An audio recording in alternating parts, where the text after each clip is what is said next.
My name is Lisa Sharland and I'm the Deputy Director of Defence Strategy and National Security and Head of the International Program here at the Australian Strategic Policy Institute.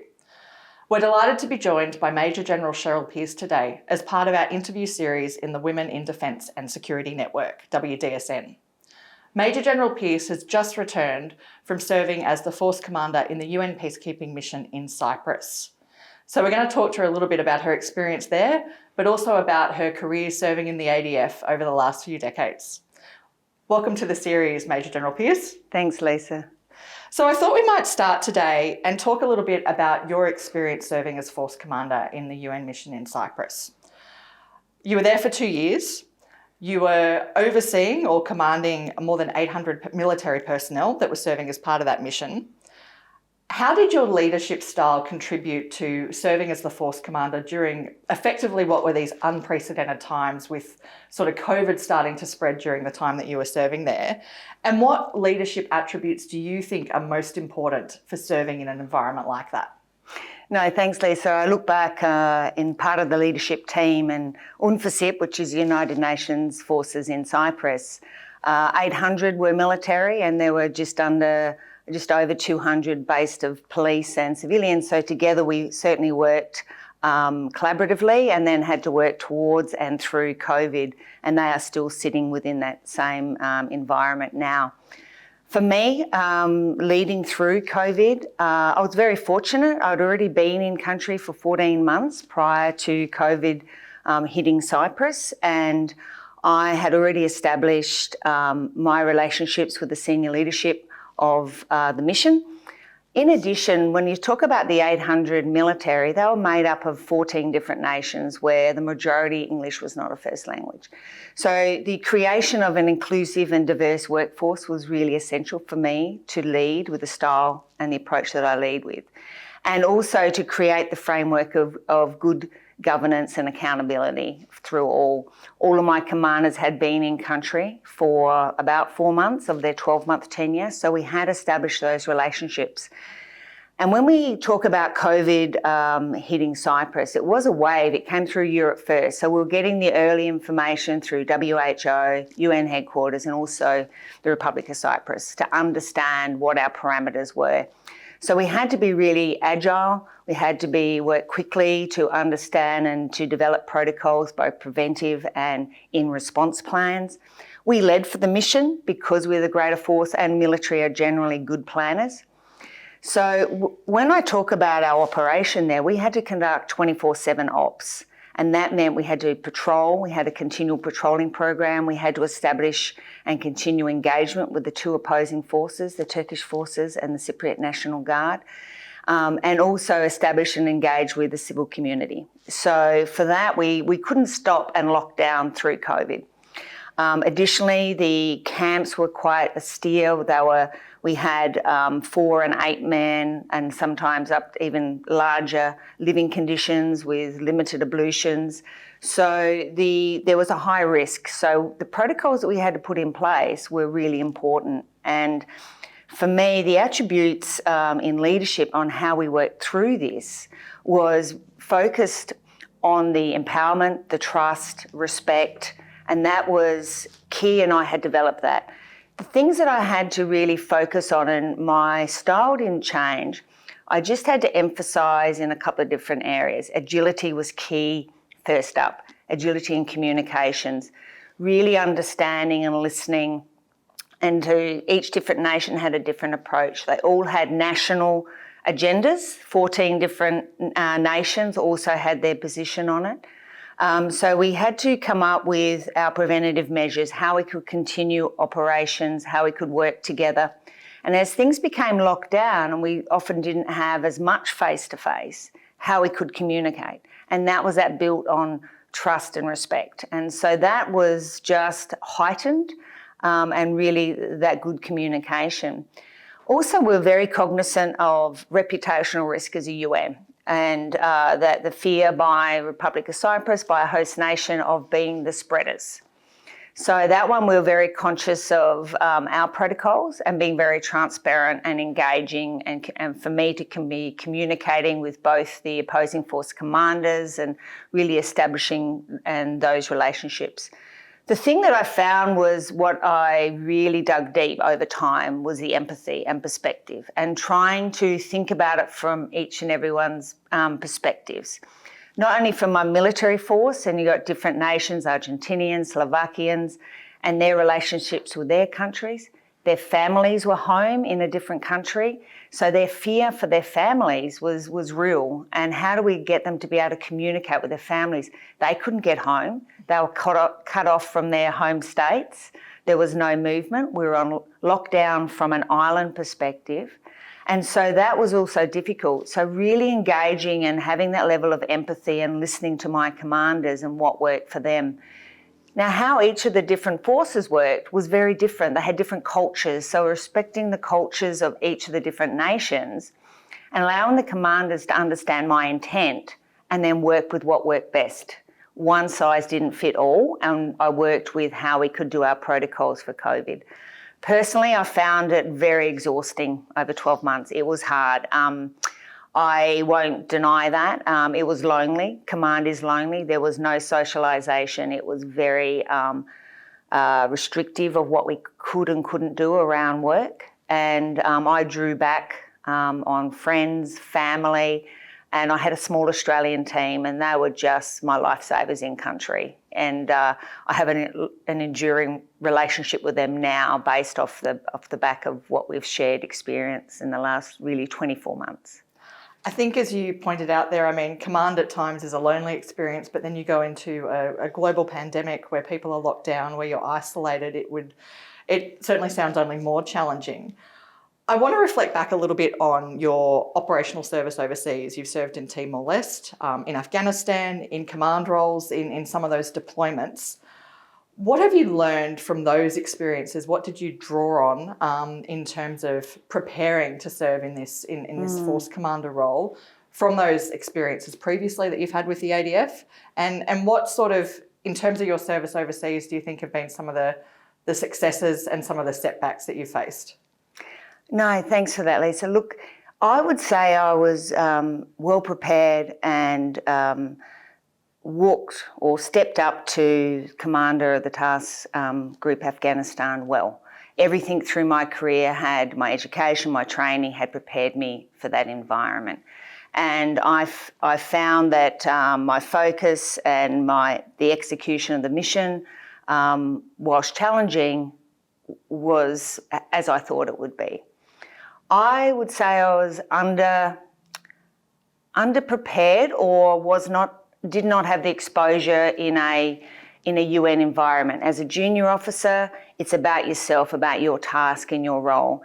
As a senior leader within the UN, very different. And while academically I could prepare on Cyprus, I could prepare on the UN, the culture of both really, thinking in hindsight now, took me a long while. It was understanding the Cyprus problem in its depth and the emotion around it all, took a while to really to feel. I'll call it a feel. But also the UN culture. That's a very different beast in itself. And I had to really listen to my colleagues in the UN system, especially the permanent members, to understand how they apply the policy, how they conduct their relationships, how they conduct their work, and how did I then fit in and how could I value add in that, but also hold everybody accountable as a senior leadership so we can work together collaboratively as a mission.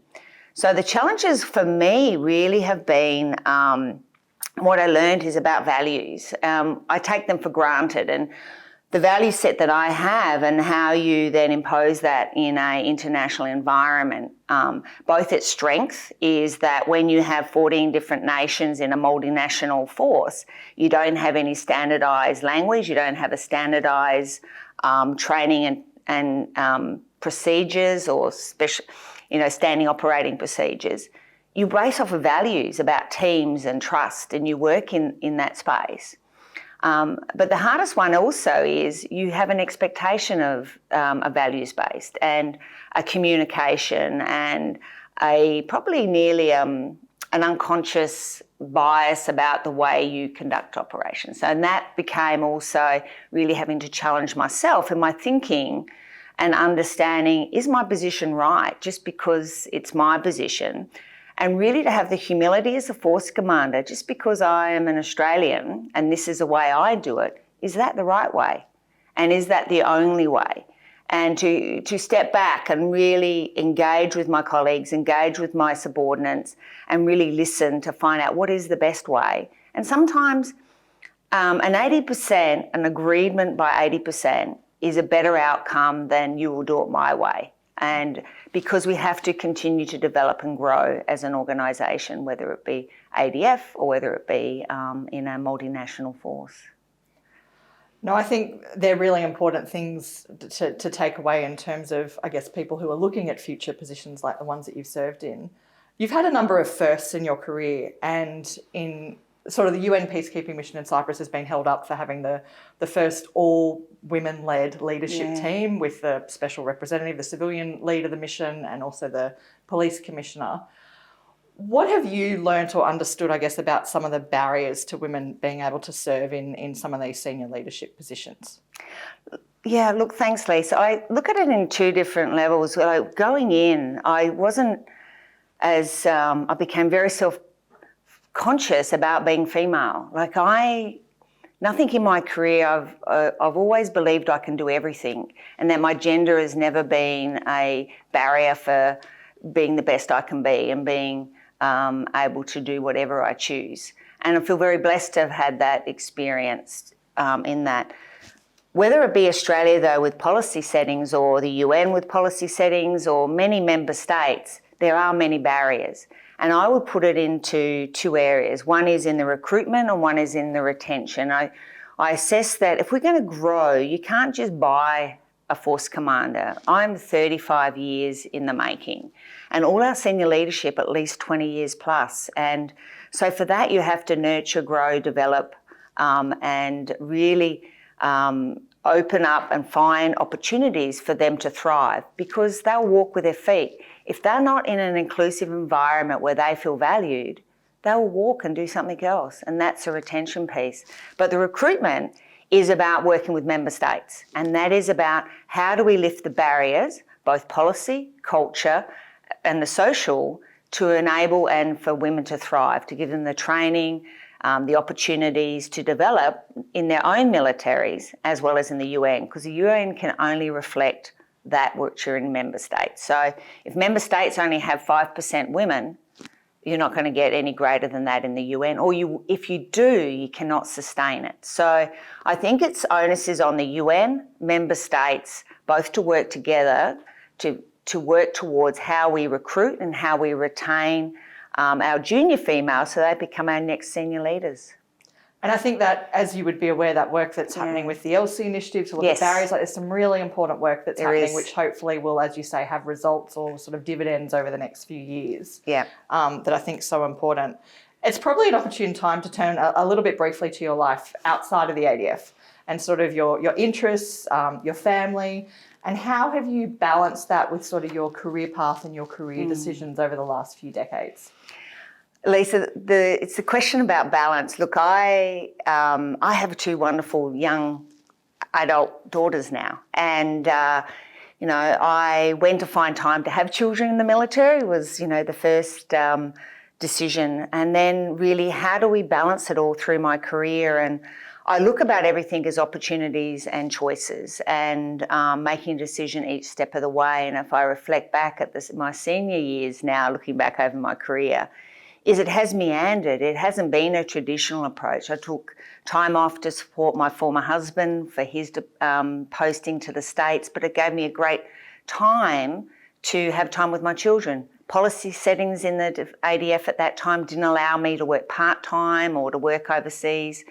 But I look at it as an opportunity. I finished some academic studies. I got to parent my daughters full-time for 2 years. So it was a great opportunity. Friends have been essential. The policy settings within the ADF in my early years, or first 20 years probably, didn't really allow flexibility. So how to get to work at 6:30 in the morning and have my children squared away with support to get to preschool, to get to school. All of those things took a family of friends around the edges to do that. And so I'm forever indebted to them, and they're like my best and essential colleagues now, who are own friends that I work to and are my phone of friends when I need help. But so I've had that, but also for outside of the military really has been family. I've played sport. I'm active in sport. I love it. I used to play a lot of team sports before children, but since having children and a career, it has worked to individuals, and now it has been more long distance running as well as triathlons, and that's really also a stress release for me, and I found that's a chance for me to clear my head from a work perspective as well and just have some my time and to be out and being active in that space. I love reading when I can get the time, but the balance bit, and I'll just finish on this. Everyone talks about how do you balance family and work. It's not equal all the time. It's where you need to prioritise at different times. And I've known when I needed to prioritise the family at different times, or they've been flexible to me, allowed to pursue work opportunities and deployments. And so I've balanced that. Might not be, it was quiet. You never announced it, but I knew where my priority needed to lie at different points in a day, in a week, in a year, and over my career. And my relationship with my daughters is really tight. I've got a great partner who supports me now and is my number one, he's my number one supporter. And but my daughters know that if they needed me, I would drop everything to be there for them. And they put their hands up when they really want me to be somewhere, and I'll do that. And but equally, they're very proud of who I am and what I do. So I feel very blessed to have that. No, I can only imagine in terms of the things that you've achieved, and as you speak there a little bit about sort of balancing things at different points, and I don't want to use the term leaning in necessarily to things, but prioritising different things. I think a lot of people can relate to that. If you could go back to when you were an officer cadet, starting out in your career in Portsea, what advice would you give to yourself? Oh, look, just believe in yourself and back yourself. It's very hard when all you want to do is fit in. And as a female, you didn't want to raise your head, I call it above the parapet. You didn't want to be different. You just wanted to fit in. And I didn't use my voice enough. And that's the big one that I tell our next generation coming through is, back yourself, believe yourself, use your voice. Your voice matters. It might be different. You might come from a different perspective, but that's what we're looking for, that diversity of thought. And you don't have to think like the males. That's what our point of difference is we bring something different to the table. We think differently, and we can work together as a team, but it's about that diversity of thinking. And so really back yourself. And I say that because when you're more junior, what you end up having is, it's in the military, it's a high physicality. It's a very physical career. You have to be out, you're leading a group of young soldiers, and for that, you're pushing yourself to your limits, both intellectually and physically. And the other one I found quite intimidating was what I'd call an intellectual arrogance. When you're trying to learn and you want to ask the question, you don't want it to be the dumb question. And if that environment is not a learning environment, you won't ask the question. You will just don't single me out and don't make me feel dumb. So the other two is that intellectual arrogance, and just push through it, find your voice, and ask the questions, because there's a question someone else already has, and they wouldn't ask it as well. Oh, I think so many people could relate to being in the room and you're like, I'm so glad someone else asked that question. Just as we sort of wrap up the interview, you mentioned there reading. Yes. And I thought it might be nice to get your reflections on some of the things that either you're reading now, or books that have inspired you, or podcasts that you're listening to. I think, I can imagine your time sort of serving in Cyprus, and you perhaps had a bit of downtime to catch up on a few things, or maybe I can only imagine that's not to say you weren't very busy, but, as you said there, it was quite a different environment. Yeah, look, it was. trying to work raising daughters gave very little time for reading. You were just trying to balance both. That was about the capacity I had, and some sleep around the edges. My time in Cyprus was very different. You know, I didn't speak the language very well, other than basic greetings, so I couldn't hear, read anything that was around me. Plus the isolation from COVID. And the separation from family and friends, I tend to look for podcasts, and they just thrive during that time. And besides ASPI's policy, guns and money, I am a really bad storytelling, and I did really enjoy ABC Conversations and the stories that came out through there, and my connection back home, as well as news. But I always like, you know, Chat 10, Looks 3, Lee Sales and Annabelle Crabb. And I'll be honest, as a female, I love Brene Brown. So she has been about authentic leadership, dare to lead, the gifts of imperfection. I find her work really forward-leaning in asking the questions and challenging ourselves in about how we lead, and about what I would call vulnerability. So that one has been really valuable to me. But equally in reading, look, time with the UN and trying to understand the UN a little bit more. I really enjoyed Samantha Power's The Creation of an Idealist was one I'm reading, and I'm just into Stan Grant's new one at the moment. But also, going to sleep, I love a good crime novel. So I will go from the easy fiction right through to just wanting to learn more about Australia and international affairs. So that's probably where it's at the moment on that, Lisa. No, look, that's really, really helpful insights. Look, Major General Pearce, thank you so much for joining us today. We really appreciate you sharing your time and some of your reflections on leadership. Thank you.